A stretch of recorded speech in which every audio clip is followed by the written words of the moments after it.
Hey, Tony Reed here at PS132, CEO, co-founder of Drone Cadets. Today, what we did was, one, put on a championship professional FIDA performance. All right, we had PS132 versus PS28, 41, and 114X. All right, all schools competed. All right, and today was one phenomenal day because all of our coaches, our instructors, we're teaching these students how to literally play that game up to the top. Here at Drone Cadets, what we do is we offer the youth in underserved communities. We teach them about technology, we teach them about robotics, we teach them about drone safety, and we teach them about drone flight.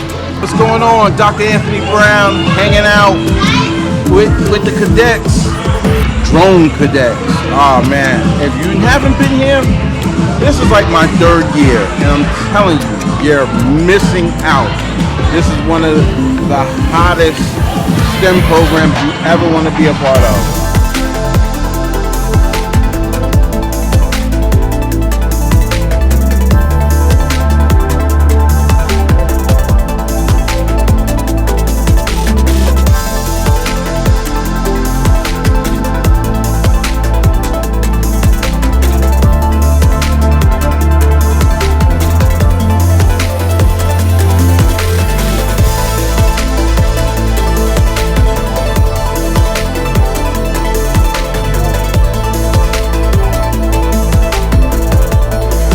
They showed everything. They put it out there. They put their heart on the line. They put the performance on the line. They literally put it out there. There was a lot of tears today. A lot of feelings, right? That's how you know they was really into this. So they're very passionate about it.